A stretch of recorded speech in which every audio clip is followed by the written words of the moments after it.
Halo, jumpa lagi bersama saya Rizka Andalina dalam Buser hari ini. Sejumlah informasi pilihan sudah kami siapkan dan inilah Buser selengkapnya.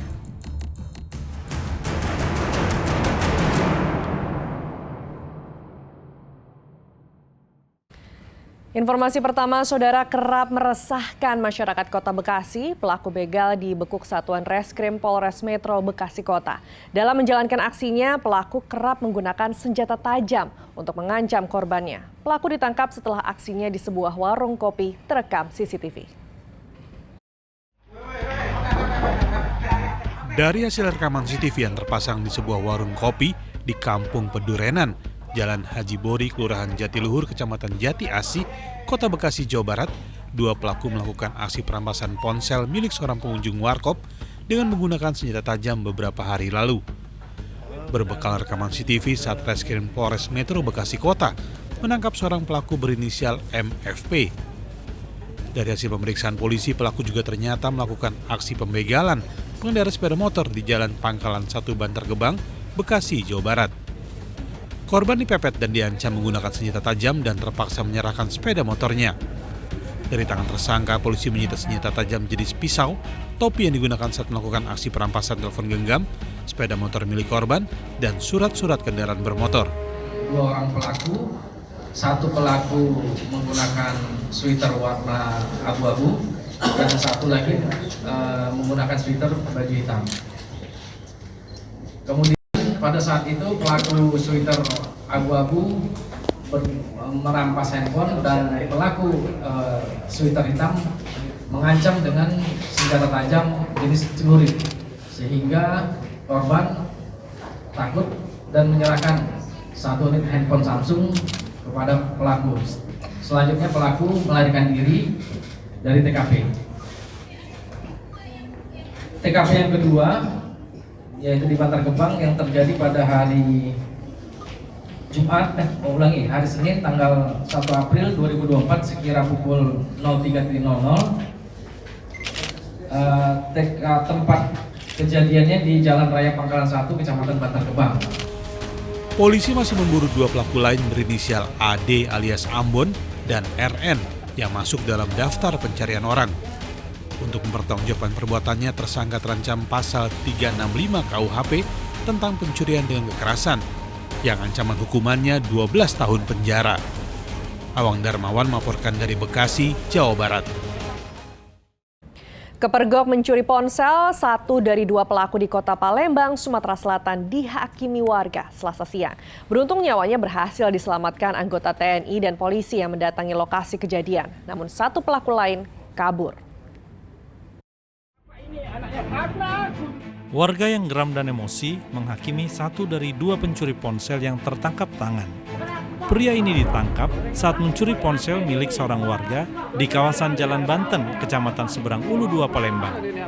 Beruntung nyawanya diselamatkan anggota TNI dan polisi yang langsung datang ke lokasi kejadian.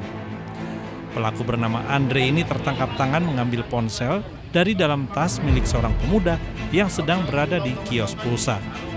Saat dikonfirmasi oleh korban, pelaku dan rekannya langsung kabur. Korban pun berteriak maling sampai mengundang perhatian warga. Dia tangkap di situ terus bawa sini. Nah, itu maling apinya di mana, Mas? Kurang tahu kalau maling apinya itu. Cuma kita lihat tangkap di situ bawa ke sini, warung sini. Itu pelakunya ada berapa ekor? 2 ekor, yang satu lari. Yang satu lari ya. Itu dari mana dia lagi tadi, Kak? Dari sini, lari ke sana yang satu. Oh, tiba-tiba dimasai di sini, Kak ya? Iya. Guna penyelidikan lebih lanjut, pelaku kini diperiksa di unit reskrim Polsek Seberang Ulu 2, Palembang. Sementara rekan pelaku berinisial AL yang kabur bersama ponsel curiannya masih dalam pengejaran polisi. Dedi Irwansyah melaporkan dari Kota Palembang, Sumatera Selatan. Selanjutnya, dua lelaki diamankan unit reskrim Polsek Koto 11 Tarusan, Pesisir Selatan, Sumatera Barat, usai mencuri atap rumah warga yang sedang dalam proses konstruksi atau pemasangan oleh tukang. Seorang pelaku berupaya kabur dengan memanjat atap rumah warga. Mendapat informasi dari pelaku Riko yang sudah ditangkap lebih dulu, jajaran Polsek Koto 11 Tarusan langsung melakukan pengejaran terhadap Radit yang berada di rumah istrinya di kawasan Sawahan, Padang Timur, Kota Padang. Kedua pelaku langsung diamankan dan mengakui perbuatannya. Saat penangkapan, pelaku Radit berupaya melarikan diri dengan cara memanjat atap rumah tetangganya. Namun, pelariannya gagal. Kedua pelaku mengakui melakukan aksinya pada malam hari saat kuli bangunan sudah pulang ke rumah. Pelaku membuka seng atap rumah warga sebanyak 80 lembar, lalu diangkut menggunakan becak motor. Pada saat melakukan penangkapan, RA sempat melarikan diri, kabur dari rumahnya dengan lari ke atas seng, ke atas atap rumah warga tetangganya sebelah. Lalu kita lakukan pengejaran ke atas atap dan akhirnya yang bersangkutan berhasil kita ringkus, dan saat sekarang ini yang bersangkutan sudah kita amankan ke Mapolsek Koto 11 Tarusan. Kedua pelaku saat ini sudah ditahan di Mapolsek Koto 11 Tarusan dengan barang bukti sekitar 80 lembar seng curian. Pelaku dijerat pasal 365 tentang pencurian dengan ancaman hukuman maksimal 7 tahun penjara. Ulfa Musriyadi melaporkan dari Padang, Sumatera Barat. Informasi berikutnya, Saudara Ketua Majelis Hakim Pengadilan Negeri Subang yang menyidangkan kasus pembunuhan ibu dan anak melarang media untuk melakukan peliputan pada agenda pemeriksaan saksi-saksi Selasa siang. Majelis Hakim berdalih larangan peliputan tersebut atas permintaan kuasa hukum. Namun hal itu dibantah pihak kuasa hukum terdakwa. Sidang kasus pembunuhan ibu dan anak dengan terdakwa Yosep Hidayah Selasa siang memasuki agenda pemeriksaan saksi-saksi. Sesaat sebelum persidangan dibuka, Ketua Majelis Hakim Ardi Wijayanto mengumumkan melarang semua aktivitas peliputan, baik live streaming maupun merekam video aktivitas persidangan pemeriksaan saksi-saksi dengan alasan permintaan dari kuasa hukum terdakwa Yosep. Sebelum sedang dibuka, sesuai dengan keinginan dari penasihat hukum, untuk para wartawan, ya, kalau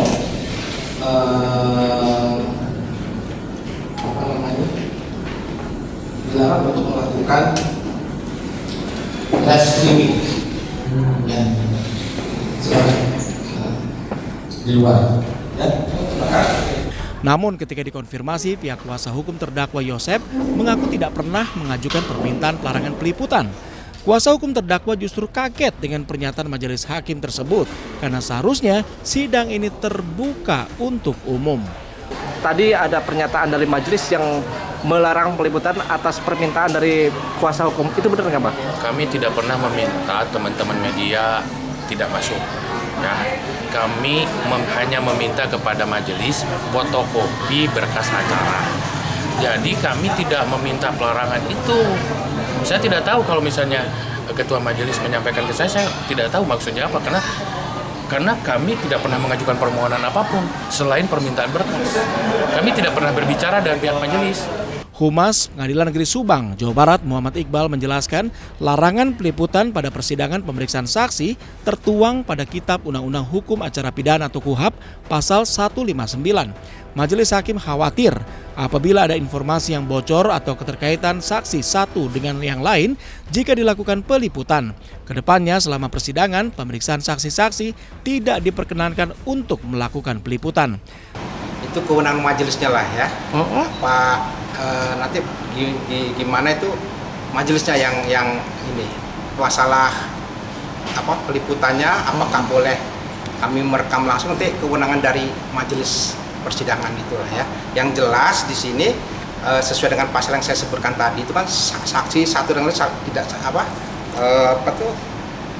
jangan untuk mencegah jangan sampai saksi berhubungan dengan yang lain sebelum memberi keterangan di sidang. Nah, jadi dasarkan itu, jadi dikhawatirkan tadi itu takutnya karena live streaming, sementara saksi-saksi yang lain kan masih banyak tuh yang diperiksa. Kami tidak live streaming, Pak. Ya, apakah misalnya live streaming atau direkam atau gimana? Untuk lebih di persidangannya itu nanti ya mungkin kewenangan majelis lah. Dalam agenda persidangan pemeriksaan saksi-saksi, 6 anggota Polsek Jalan Cagak dan Polres Subang yang pertama datang ke TKP dan melakukan penyelidikan awal, yaitu Kanit Polsek Jalan Cagak Ibtu Karsa, Bribka Aceh Solihin, Bribtu Dede Hidayat, Ibda Irlan, Ibda Taryono, dan Aibda Roni Rahman. Zainal Arifin melaporkan dari Subang, Jawa Barat. Seorang satpam yang bekerja di gudang logistik kantor KPU Tanjung Pinang, Kepulauan Riau ditangkap polisi karena menganiaya kekasih mantan pacarnya. Penganiayaan dilakukan karena pelaku cemburu melihat mantan pacarnya itu dibonceng korban.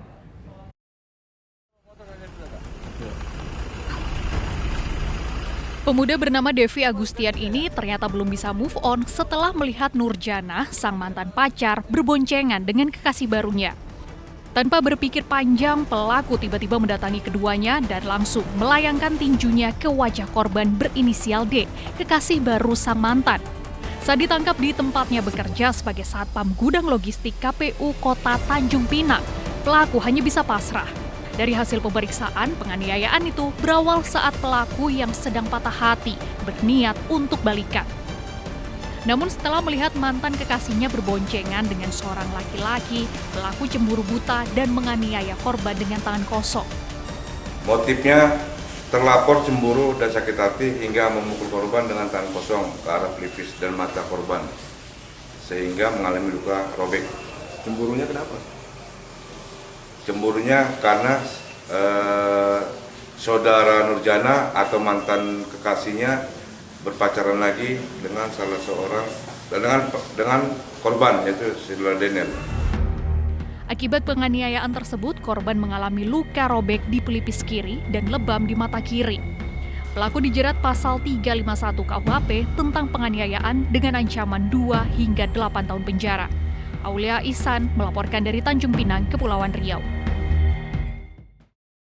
Beralih ke informasi lainnya, saudara, ratusan sepeda motor yang terjaring razia saat bulan Ramadan lalu akhirnya bisa diambil kembali oleh pemiliknya di Polrestabes Palembang. Syaratnya, selain harus membayar denda tilang, pemiliknya juga wajib melengkapi dokumen kendaraannya, termasuk mengganti knalpot brong dengan knalpot standar pabrikan.